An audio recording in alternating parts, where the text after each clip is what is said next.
When I saw the photos of the secret storage unit, stacks of cash, offshore accounts, and her lawyer's name on the list of transactions, I realized she didn't just want a divorce. She was trying to destroy me. But soon I'll make sure she pays for every bit of it. For now, let's start from the beginning. It was supposed to be me, my thoughts, and the soft drone of the television murmuring in the background. I had just sunk into the couch, a cold beer in hand, when my phone buzzed. Her name lit up the screen, my wife. For a moment, I considered letting it ring. Our conversations lately had been strained, distant, short. The warmth we once shared had cooled into a routine, an obligation instead of a source of comfort. But this, a call, this late, that wasn't normal. I swiped to answer. "Hey," I said, trying to sound casual. Silence. A pause too long. One of those stretches where bad news hangs in the air before any words are spoken. Then her voice, flat, hollow. "I just wanted to let you know I'm filing for divorce." My grip tightened around the phone. "What?" "I've already hired an attorney. From now on, speak with him." "Wait, what? Divorce? Out of nowhere? What the hell is happening?" "Emily." Another pause. "We're not doing this," she cut in, her tone sharp, final. "I don't want to argue. My decision's made. It's done. If you have anything to say, take it up with my lawyer." The call ended. I sat there staring at the phone screen, her name still glowing as if mocking me, my pulse hammered in my ears. This wasn't just sudden, it was calculated. Emily had always been a strategist, someone who never made a move without considering the consequences 10 steps ahead. That's what chilled me now. She wasn't just leaving, she was shutting me out entirely. No explanations, no discussions, just a lawyer's name and a door slammed shut in my face. Something was wrong. Very wrong. The lawyer. The next morning, I did exactly what she wanted. I called him. The voice on the other end was smooth, professional. "Yes, James Bennett, I'll be handling your wife's case. We can arrange a meeting to discuss the proceedings." His voice was devoid of emotion, each word measured, without the slightest hesitation. "Fine," I replied. "I'll come in this afternoon." And just like that, my life became a matter of legal formalities. A cold transaction. When I arrived at the law firm, the display of wealth was impossible to ignore. Expensive artwork adorned the walls, leather chairs lined the reception area, and a glass-walled conference room radiated authority and influence. Emily hadn't just hired any lawyer. She had gone for the heavyweights. A woman at the front desk escorted me to an office. As I stepped inside, the man behind the desk immediately stood to greet me. A polished figure in his 50s, silver hair slicked back with meticulous care, his tailored suit fitting like armor. The type who fed off control and precision. "James Bennett," he said, extending a firm handshake. "Please, have a seat." I sat down. He rested his hands neatly on the desk, eyes studying me for a brief moment. Then I spoke the words that would shift everything. "I'm the husband." His composure faltered, the stiffness in his shoulders, the faint twitch of his fingers as they hovered near a folder. These weren't reactions of a seasoned professional handling routine business. Something was off. A cold dread tightened in my chest. This wasn't a normal reaction. He knew something, and it scared him. I watched his fingers tremble slightly as they reached for the folder on his desk. His face remained neutral, but underneath that calm exterior was a tension I couldn't ignore. Something had rattled him. For a man who had likely spent decades managing high-stakes divorces, this level of discomfort was telling. I leaned in, keeping my voice steady, each word deliberate. "Is there a problem, mister?" He swallowed hard, his Adam's apple bobbing before he forced a thin smile. "James Bennett, I just wasn't expecting you to come in so soon." Liar. He had been expecting someone, just not me. He slid the folder across the desk, but his hands betrayed him, shaking ever so slightly. He quickly clasped them together, trying to mask the slip, but I noticed. "You're Emily's attorney," I said slowly, locking eyes with him. "And yet, you look like you've just seen a ghost." He let out a weak chuckle, shaking his head. No, of course not. Just a long morning, that's all. Let's get started, shall we?" His voice regained some of its earlier controls. He flipped open the folder and pulled out a single document. "Your wife has filed for an uncontested divorce," he announced, a hint of steadiness returning to his demeanor. "She's prepared to make a clean break. No disputes over assets, no prolonged court battles." He slid the paper toward me, tapping the signature line with a perfectly manicured fingernail. All you need to do is sign, and this will be over quickly and painlessly. Painlessly. I took the paper but didn't look at it immediately.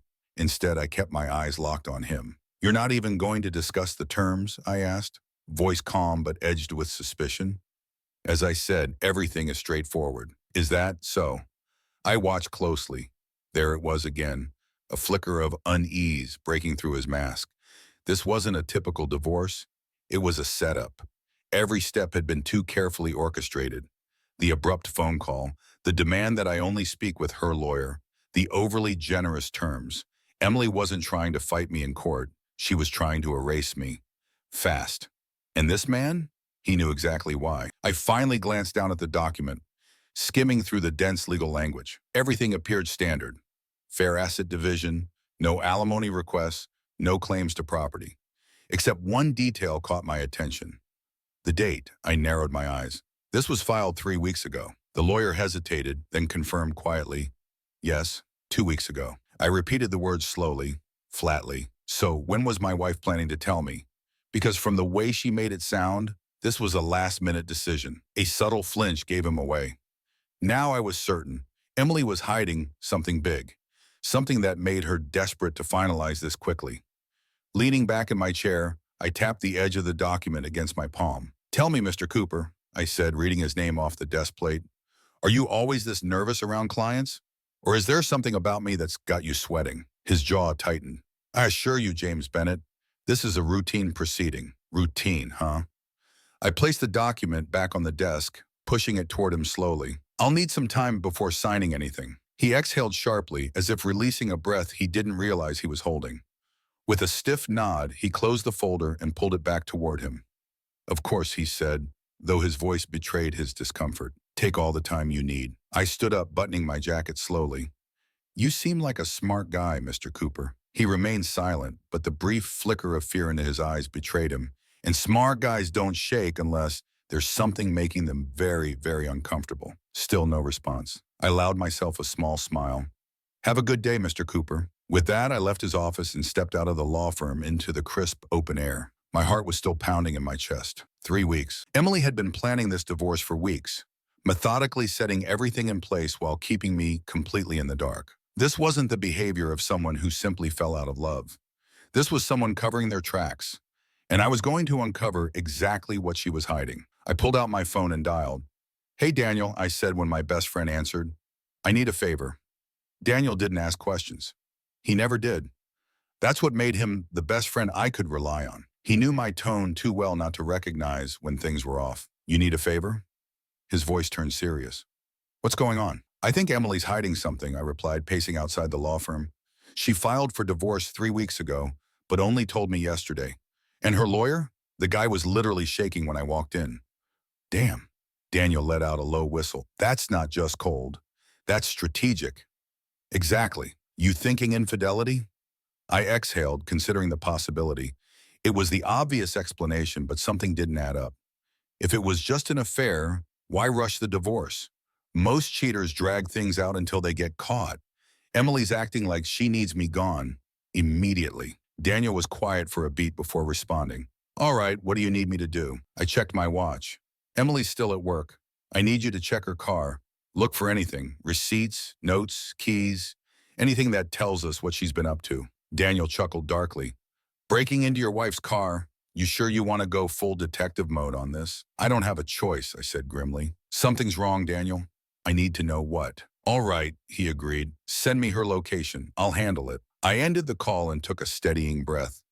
Now it was my turn to handle my part, digging into Emily's secrets. While Daniel dealt with the car, I headed straight for Emily's workplace, a sleek corporate office downtown where she worked as a financial consultant. I wasn't going inside.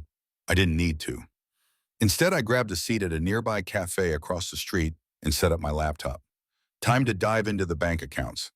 Emily and I shared a joint account, but we also had separate ones for personal use. Mine had always been an open book. Emily's? She guarded hers like a secret vault. I logged into our joint account first. Routine transactions, groceries, utilities, the usual. Predictable, boring. Then I checked the credit card statement. That's when I saw it. A hotel charge. 1 week ago.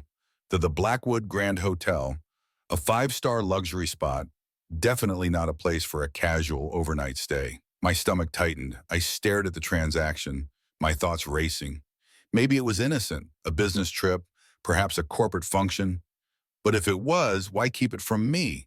And why file for divorce just 3 weeks after booking that room? My phone buzzed. Daniel, you're going to want to hear this, he said the moment I answered. I just went through Emily's car. And buddy, I found something that's about to blow this whole thing wide open. 15 minutes later, I pulled into a nearly empty parking lot. Daniel stood by his truck, arms crossed, waiting. The second I stepped out, he tossed me something small, a black key fob. What's this? I asked, turning it over in my hand. Storage unit key, Daniel said. Found it in Emily's glove compartment. I froze. Emily doesn't have a storage unit? Daniel smirked. She does now. My heart pounded. A secret storage unit, a luxury hotel, a rushed divorce, and a lawyer who could barely hold his composure. None of it added up. But I was about to get the answers. Daniel clapped a firm hand on my shoulder.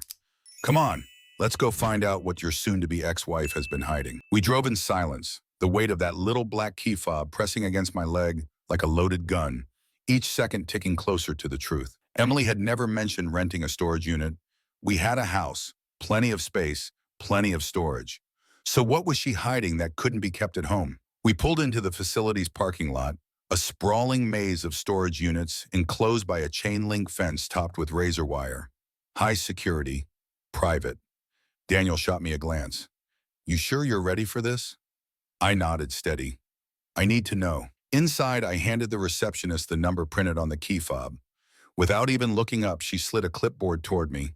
Sign in. Units in Building C, 3rd row. I signed with a firm hand, though my pulse hammered in my ears. What the hell was I about to walk into? We found the unit quickly. The door was secured with a padlock, but the electronic sensor on the key fob unlocked it with a quiet click. I drew in a deep breath and rolled the metal door up. The sight inside made my blood run cold. Boxes, neatly stacked, each labeled with names I didn't recognize. I stepped inside, my footsteps echoing on the concrete floor. I pried open the nearest box and froze. Stacks of cash, bundled, organized, and far beyond anything Emily's salary could explain. I yanked open another box. Files, financial records, spreadsheets, documents stamped with unfamiliar signatures. Then I saw it. A ledger. Daniel leaned over my shoulder as I flipped it open. Jesus, he muttered. The pages were filled with transactions, some small, others massive, each linked to offshore accounts. My heart slammed against my ribs. Emily wasn't just cheating. She was laundering money. I flipped another page and stopped cold. At the bottom of a list of transactions was a name I recognized. Cooper and Associates, Emily's lawyer. That's why the bastard had been shaking. He wasn't just handling her divorce. He was involved in the scheme. The pieces started falling into place. Daniel let out a low whistle. Your wife's running a whole damn operation here. I could barely process it.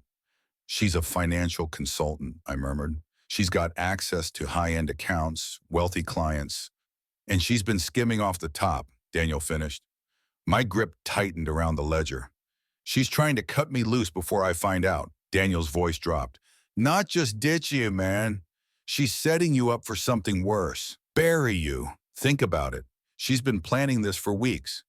What if she's setting you up? The thought hit me like a punch to the gut. The sudden divorce. The clean-cut terms. Emily wasn't just leaving, she was cutting me out before the whole thing came crashing down.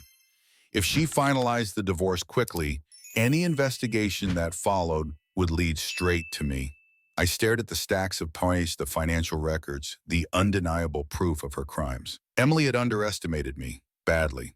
She thought I'd sign the papers without asking questions, too heartbroken to dig deeper. Too bad for her. I wasn't walking away. I was going to turn this whole mess back on her. Setting the trap, I took pictures of everything, the bish, the documents, the ledgers, evidence. Then I turned to Daniel. I need to play this smart. If Emily realizes I know, she'll cover her tracks, move the money, make it look like I'm the guilty one. Daniel nodded. So what's the play? I exhaled slowly. I'm going to sign the divorce papers. His head snapped up. What? I allowed myself a grin. Emily wants this divorce finalized fast because she's trying to disappear before everything catches up to her. So I'll let her think she's won. Daniel crossed his arms. And then I tapped the ledger in front of me.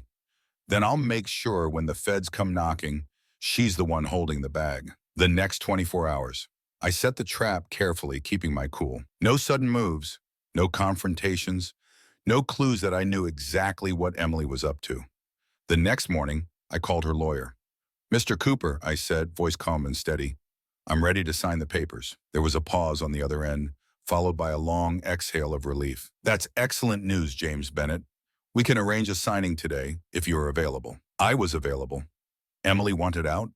I was going to give her exactly what she asked for, and in the process, I was going to destroy her.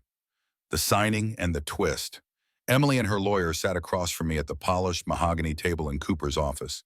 She looked every bit the composed professional, immaculate navy blue blazer, sharp heels, calm confidence in her posture. But I could see it now. She wasn't calm. Not really. She was waiting for this to be over. I played my part perfectly, keeping my expression neutral as Cooper slid the paperwork across the table. Emily's gaze flickered toward me when I picked up the pen. Maybe she expected hesitation, an outburst, or a demand for answers. I gave her none of that. With deliberate calm, I signed the papers. Emily exhaled quietly, a breath of relief she probably didn't even realize she'd been holding. She thought she had won. She had no idea what was coming next. As I stood to leave, I reached into my jacket and placed a manila envelope on the table. Emily frowned. Cooper froze. "One last thing," I said evenly. "You might want to open that." Emily hesitated, but reached for the envelope. Cooper had already gone pale. He knew. The moment Emily flipped through the contents, her entire body stiffened. "What the hell is this?" she whispered, her voice cracking. Cooper didn't speak. He didn't need to. He understood exactly what I'd handed them.